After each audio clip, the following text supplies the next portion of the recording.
Em 1976, Deus coloca no coração do pastor Bernard Johnson um desafio: atender à necessidade da igreja brasileira na formação teológica de crentes chamados para um trabalho específico no reino de Deus.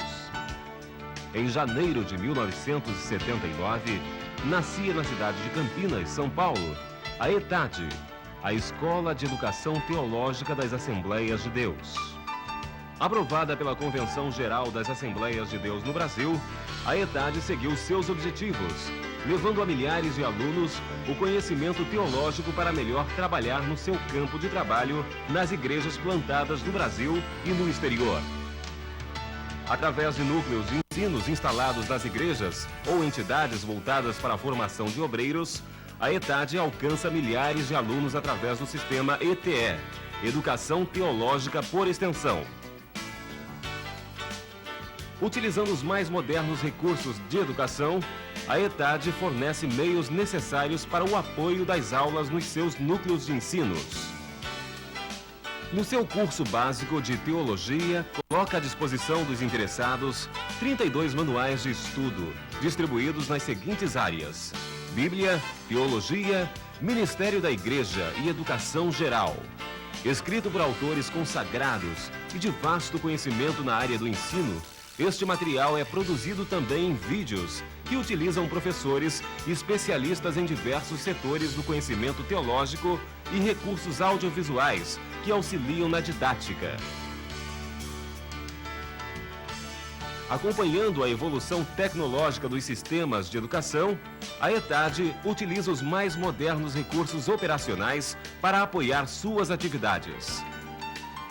A sua sede, localizada numa ampla área na cidade de Campinas, São Paulo, Brasil, está equipada com o que há de melhor em recursos técnicos e administrativos para agilizar com operacionalidade os seus serviços. Toda informatizada, com recursos humanos especializados, a ETAD tem total controle de seu vasto campo operacional através de diversos núcleos espalhados por todo o Brasil e no exterior.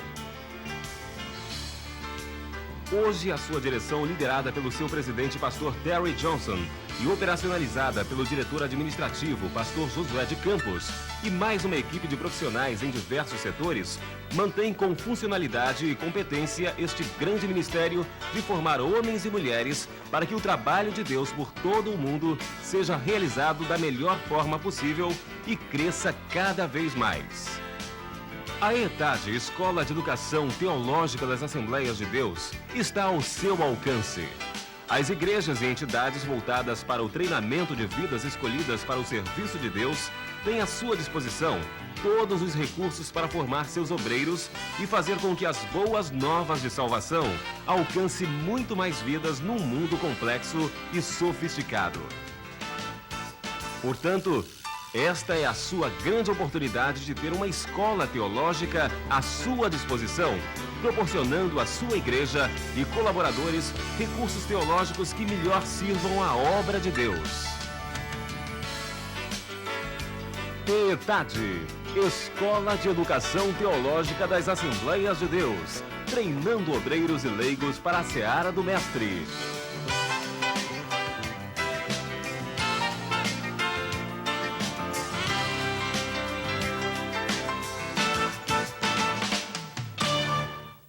O telecurso Classe Bíblica no Ar é mais uma modalidade que a ETAD oferece dentro de seu plano global de educação à distância.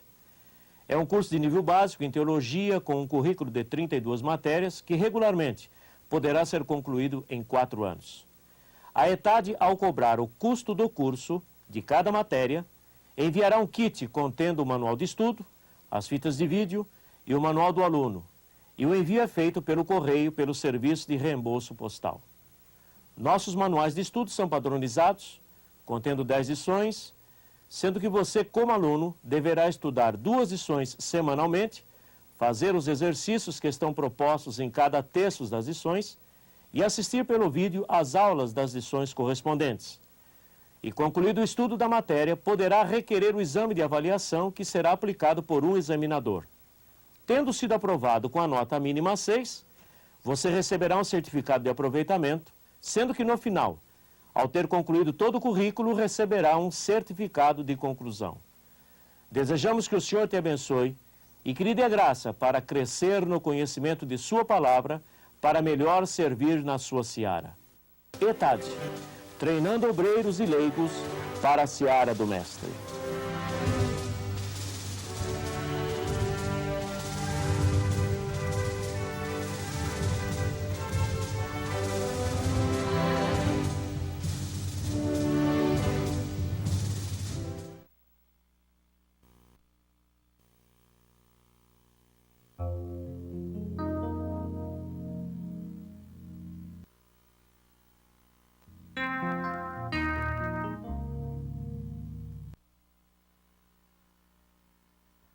Este é o programa Classe Bíblica no Ar.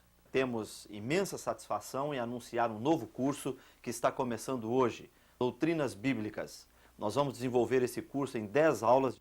Hoje, na aula primeira do nosso curso, vamos falar a respeito da doutrina das Escrituras. E nós temos alguns objetivos a serem alcançados com esta aula. Ao final dela, você deverá ser capaz de, primeiro, dar uma razão para estudar as Escrituras e uma forma como fazê-lo. Segundo, mencionar o tema central das Escrituras.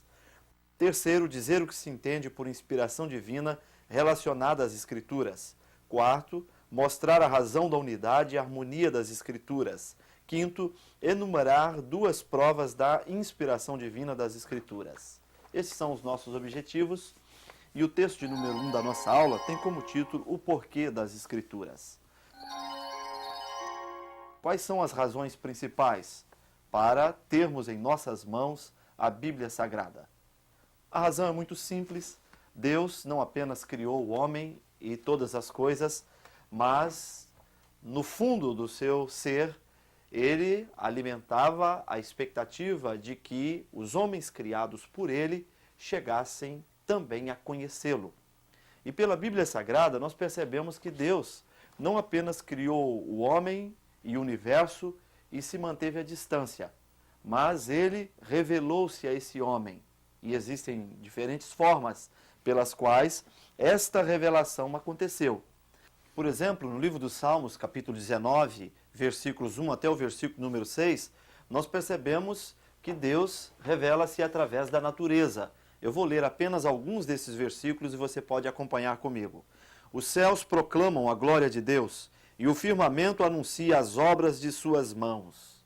Esse versículo é claro em dizer que ao contemplarmos a natureza, tanto a sua complexidade quanto a sua beleza, nós percebemos que atrás disso tudo é preciso que exista uma mente inteligente, que não apenas criou, mas que sustenta, que mantém as coisas criadas em harmonia. E quando nós pensamos dessa forma, nós percebemos que Deus, ele se expressa, se revela através da natureza. Hebreus capítulo 1, versículo 1 diz que antigamente Deus falou aos pais por intermédio dos profetas, mas que hoje fala-nos por intermédio do seu Filho. Esta é uma segunda maneira através da qual Deus se revela. Ele revela-se através do seu Filho Jesus Cristo. Aliás, Jesus dizia isso aos discípulos. Eles queriam conhecer a Deus. E então ele lhes dizia que, conhecendo a ele mesmo, os discípulos estavam conhecendo ao Senhor. Ele disse que quem vê a mim, vê ao Pai. Ele disse que eu e o Pai somos um. Então Deus revela-se através da natureza, ele revelou-se através do seu Filho, Jesus Cristo, e ele revela-se através das Escrituras Sagradas. É claro, o homem não pode conhecer a Deus de uma forma completa. Aquela pergunta clássica feita por Jó, no capítulo 11, versículo 7. Desvendarás os arcanos de Deus? Chegarás à perfeição do Todo-Poderoso? A resposta, obviamente, é não. O homem não pode chegar à perfeição do Todo-Poderoso, mas pode conhecer aqueles aspectos, aquelas características que Deus bondosamente revelou a respeito de si mesmo. Qual é a razão principal para a existência da Bíblia? Revelar a Deus, revelar o seu plano para com a humanidade, lançar luz ao coração dos homens a respeito da sua própria existência, a respeito da existência do universo e, sobretudo, a respeito da existência de Deus, que criou todas as coisas e que sustenta todas as coisas criadas. Existem textos bíblicos que mostram a necessidade, a importância do estudo das Escrituras. Você pode ler aí na sua casa, 1 Pedro 3:15, 2 Timóteo 2:15, e eu gostaria de ler com você o profeta Isaías, no capítulo 34, versículo de número 16. Acompanhe comigo essa leitura. Buscai no livro do Senhor e lede, nenhuma destas criaturas falhará, nenhuma nem outra faltará, porque a boca do Senhor o ordenou e o seu espírito mesmo as ajuntará. Esse texto é muito claro. Buscai no livro do Senhor. O livro do Senhor é este que está nas minhas mãos, é este sobre o qual nos reportamos em busca de referências para a nossa vida prática e também para a nossa fé. E esse versículo diz que nenhuma destas coisas que a boca do Senhor ordenou falhará. A Bíblia toda nos mostra que servimos a um Deus fiel, cujas promessas não falham de forma alguma. E por isso nós devemos estar estudando e lendo as Escrituras. As razões para estarmos constantemente lendo as Escrituras são simples. Em primeiro lugar, ela é o manual do crente na vida cristã e no trabalho do Senhor. Ela é a referência, ela é a nossa constituição, vamos dizer assim. E é através dela é que exercemos a nossa vida cristã e, ao mesmo tempo, desenvolvemos o nosso trabalho na obra do Senhor. Em segundo lugar, ela alimenta nossas almas. É através da Bíblia é que alimentamos a nossa vida espiritual. Vamos dizer que a Bíblia é o maná dos céus. Quando nós a estudamos, o nosso coração é repleto de fé. A nossa fé é alimentada. A nossa vida espiritual torna-se robusta e firme. Aliás, ter fome da palavra de Deus é uma das características de uma vida cristã saudável. Quando o indivíduo tem fome da palavra, isso significa saúde espiritual.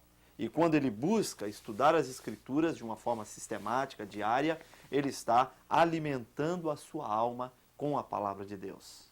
Em terceiro lugar, devemos estudar as Escrituras porque ela é o instrumento que o Espírito Santo usa. Esta é uma afirmação que merece reflexão. Nós precisamos nos deter nela. Porque, às vezes, estamos nos apoiando em instrumentos muitas vezes errados. Por exemplo, às vezes estamos apoiados na nossa tradição. É o caso de alguns segmentos religiosos que aliam a importância da Bíblia à importância da sua própria tradição histórica. Mas nós sabemos que a Bíblia está acima de qualquer tradição, está acima de qualquer outro referencial que possa ser utilizado em busca da revelação de Deus, da direção do Senhor para a nossa vida. Às vezes nos apoiamos, por exemplo, em concepções teológicas diferentes, outros buscam na profecia, vão atrás de uma revelação sobrenatural da vontade de Deus, achando que este é o primeiro instrumento que Deus usa. Mas o primeiro instrumento utilizado pelo Espírito Santo é a própria palavra de Deus. É por isso que o cristão deve estar refletindo, estudando, lendo a Bíblia diariamente, porque ela é o instrumento que o Espírito Santo usa para moldar o nosso caráter e, ao mesmo tempo, para orientar e dar direcionamento para a nossa vida.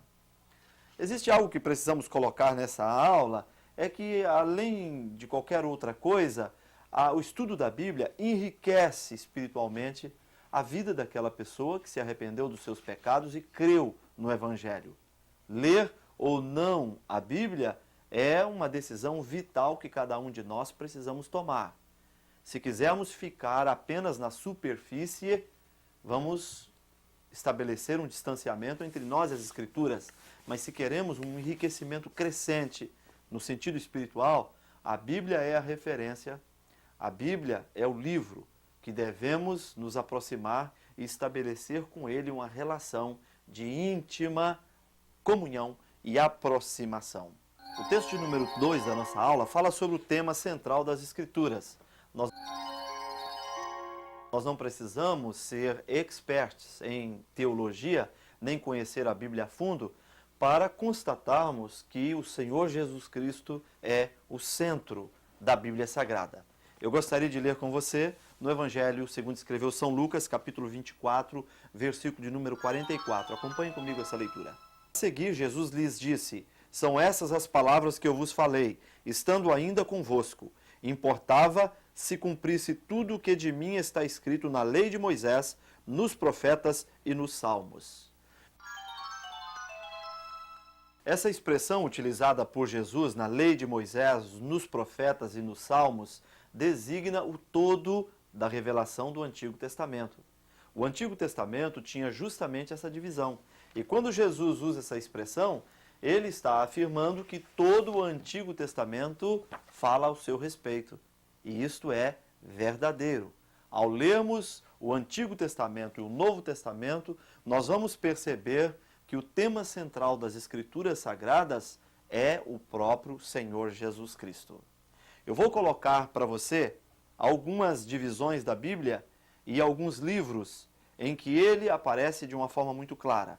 Lógico que ele está em todos os livros da Bíblia. Você tem aí no seu manual, na página de número 7, a descrição das maneiras através das quais ele se revela em cada um dos livros da Bíblia.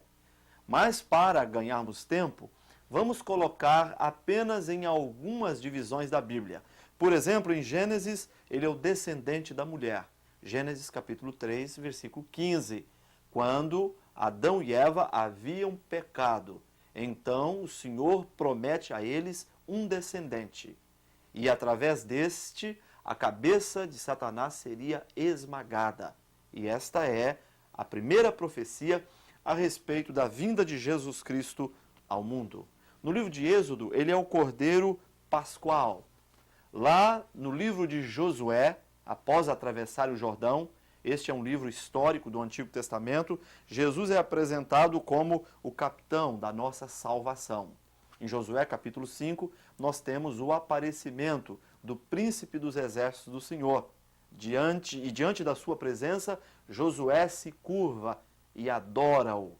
Jesus se apresenta ali como o príncipe dos exércitos do Senhor. No Novo Testamento, por exemplo, em Mateus, ele é o Messias prometido. Mateus é conhecido como o Evangelho do Grande Rei. Em Marcos, ele é o servo de Deus. Em Lucas, ele é o Filho do Homem. Em João, ele é o Filho de Deus.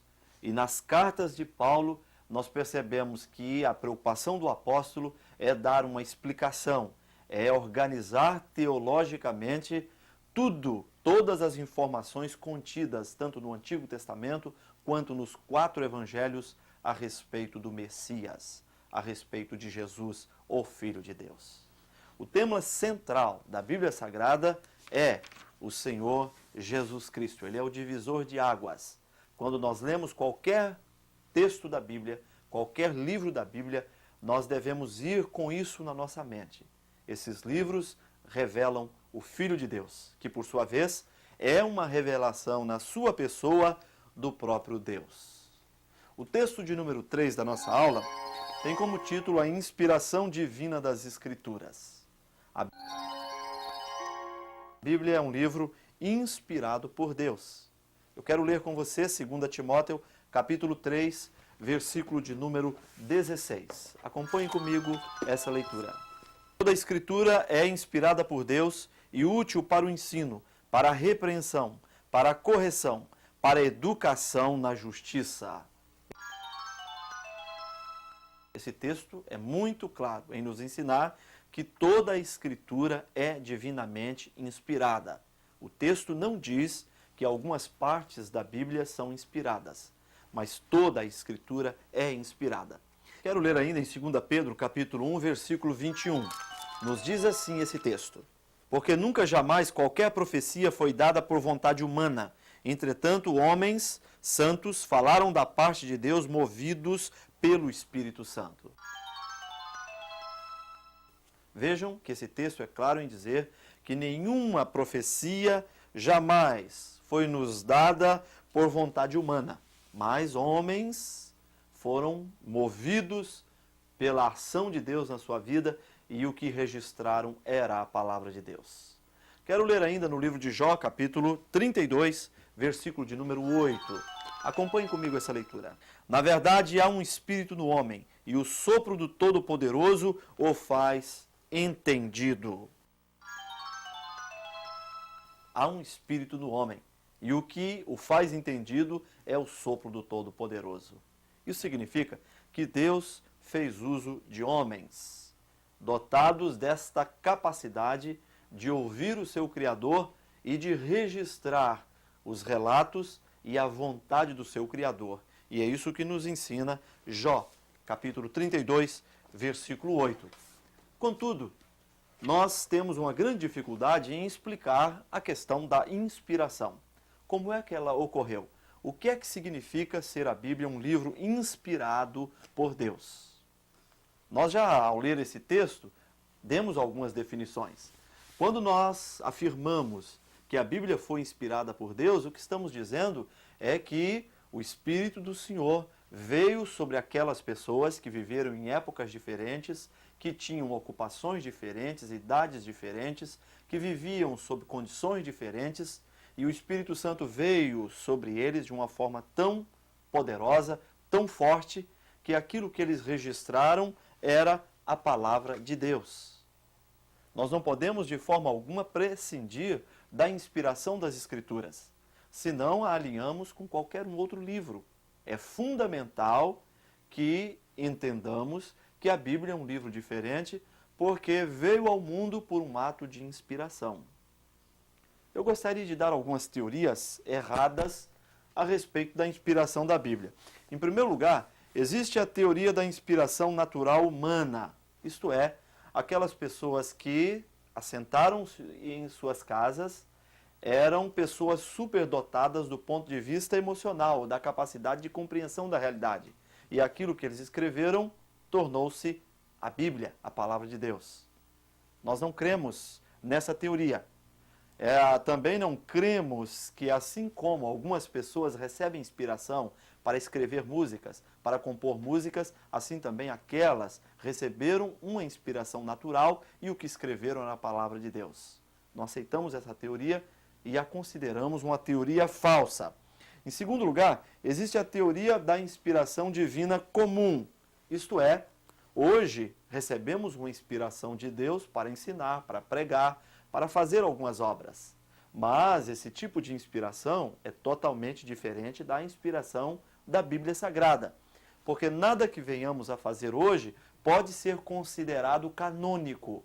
Só a Bíblia tem peso de canonicidade, porque aquelas pessoas receberam uma inspiração especial de Deus para elaborar o seu registro. A terceira teoria errada é chamada teoria da inspiração parcial. Isto é, alguns textos da Bíblia são inspirados, outros não. A Bíblia contém a palavra de Deus, mas não é de fato a palavra de Deus. Essa é uma outra teoria errada. Aliás, nós lemos aqui 2 Timóteo, capítulo 2, versículo 15, que diz que toda a Escritura é inspirada por Deus. Existe ainda a teoria do ditado verbal, isto é, Deus falou, Deus ditou as Escrituras para os homens, para os autores, e eles fizeram apenas o registro. Temos grandes dificuldades em aceitar essa teoria, porque percebemos os estilos diferentes dos autores. Paulo, por exemplo, tinha um estilo erudito, já Pedro, João, tinham um estilo mais simples. Se há diferença de estilos, logo não houve um ditado. Não houve um ditado das Escrituras, senão nós teríamos um único estilo em todos os 66 livros da Bíblia, e isso de fato não ocorre. Há ainda uma outra teoria chamada teoria da inspiração das ideias. Isto é, Deus inspirou apenas as ideias, mas não as palavras. Esta é outra teoria errada, porque nós não podemos comunicar ideias a não ser por intermédio de palavras.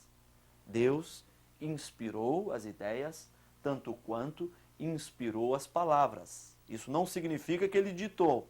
Isso significa que aquelas pessoas foram inspiradas, receberam ideias através de palavras, mas fizeram o registro a partir do seu condicionamento cultural, a partir da sua capacidade humana. E é por isso que Paulo escreveu no estilo clássico, no estilo erudito, enquanto que Pedro utilizou um estilo popular. Ele estava fazendo uso da sua condição acadêmica, da sua condição cultural. E por isso os estilos têm as suas diferenças.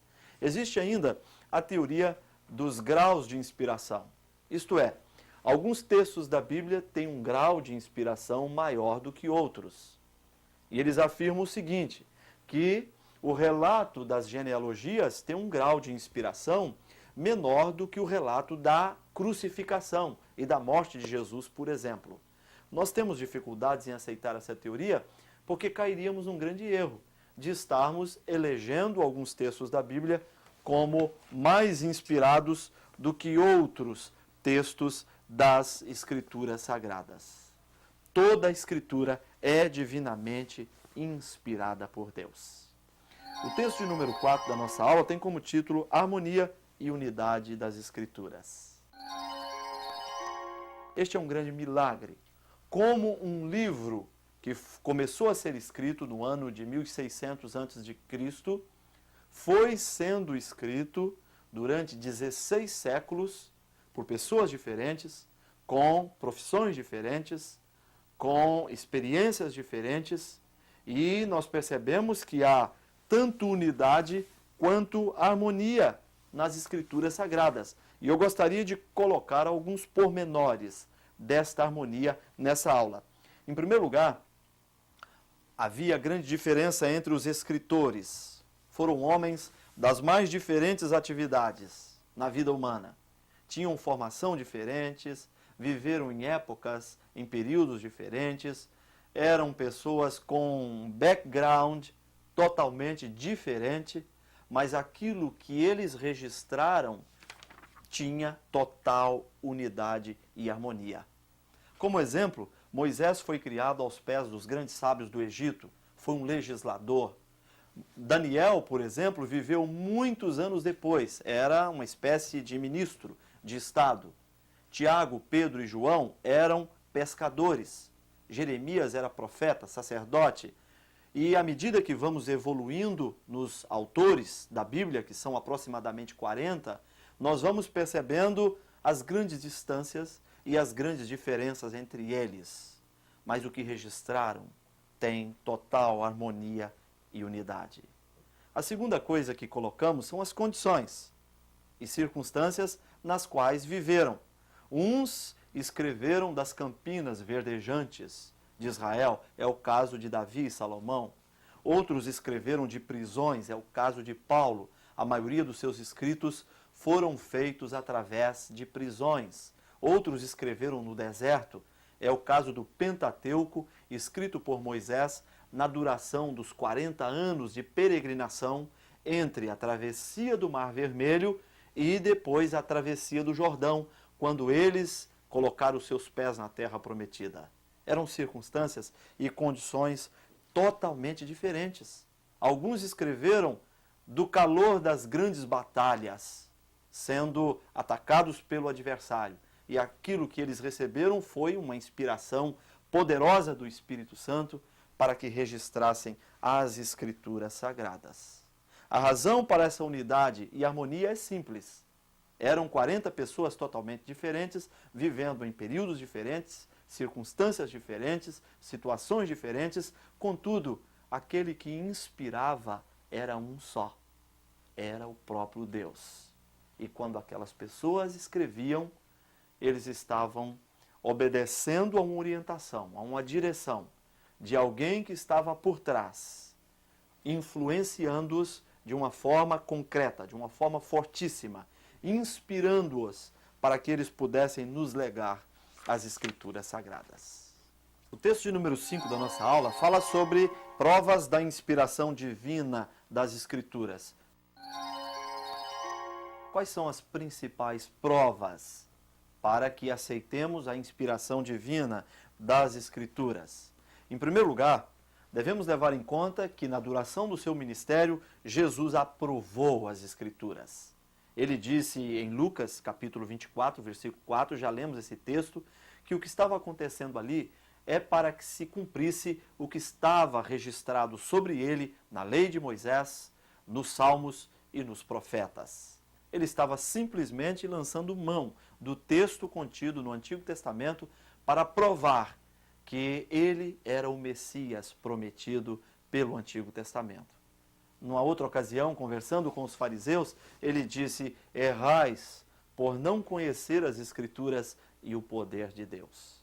A referência para o próprio Messias era também as Escrituras Sagradas. Em segundo lugar, a inspiração divina das Escrituras pode ser provada pelo testemunho do Espírito Santo no interior do crente. É claro, essa é uma forma subjetiva, pessoal de cada um, provar a inspiração das Escrituras. Eu não posso saber se uma laranja é doce ou azeda se eu não provar dela. Aquela pessoa salva, que tem uma experiência real com o Senhor Jesus, ao ler as Escrituras, ele percebe que esse livro é profundamente diferente de qualquer outro livro escrito. Uma outra prova da inspiração divina das Escrituras é o cumprimento fiel de todas as promessas contidas no texto da Bíblia Sagrada. Nós percebemos ao longo da história as profecias da Bíblia se cumprindo. E ao ler o profeta Isaías, capítulo 55, versículo 11, nós percebemos exatamente esta verdade, que as promessas de Deus não podem voltar vazias. Por exemplo, existem promessas sobre a vinda do Messias, a encarnação do Filho de Deus, 700 anos antes que ele viesse. O profeta Isaías viveu aproximadamente nesse período e nós percebemos que as profecias a respeito da vinda do Messias são abundantes no livro do profeta Isaías. Existem promessas relacionadas, por exemplo, a Israel. Por exemplo, estamos vivendo no momento a globalização, se está falando disso no mundo inteiro, mas a globalização não é nada novo. Nós percebemos na Bíblia Sagrada profecias a esse respeito. A Bíblia fala a respeito de um momento na história da humanidade em que seremos governados apenas por um único homem e o mundo está se organizando nos blocos econômicos. É o caso do mercado comum europeu, do Mercosul e de tantos outros blocos que estão sendo organizados no mundo. Globalização pode ser uma palavra recente para nós, mas a Bíblia já fala a respeito desse assunto. O que estamos querendo dizer é que a Bíblia tem sido fiel no cumprimento de todas as suas promessas e profecias. E esta é uma prova cabal de que ela é um livro inspirado por Deus. Outra prova da inspiração divina das Escrituras é que ela é sempre uma fonte nova e inesgotável. A Bíblia não se desatualiza. Isso não ocorre com nenhum outro livro nesse planeta. Isso não ocorre com nenhuma outra literatura na história da humanidade. Mas a Bíblia é sempre nova. Ao mesmo tempo em que ela é o livro mais antigo do mundo, ela é também o livro mais moderno, mais atual. A Bíblia é um livro familiar a cada povo ou indivíduo em qualquer lugar ou em qualquer tempo. Isso é um fenômeno. Qualquer tribo, nação, país, ao ler a Bíblia, vai sentir que ela tem uma mensagem para si, não importando em que parte desse planeta ou em que parte da história esta pessoa situa-se. Estamos chegando ao final da nossa aula, esperamos que você tenha sido abençoado ao estar conosco nesta exposição. Queremos contar com você para a continuidade do nosso curso. Deus te abençoe. Até a próxima.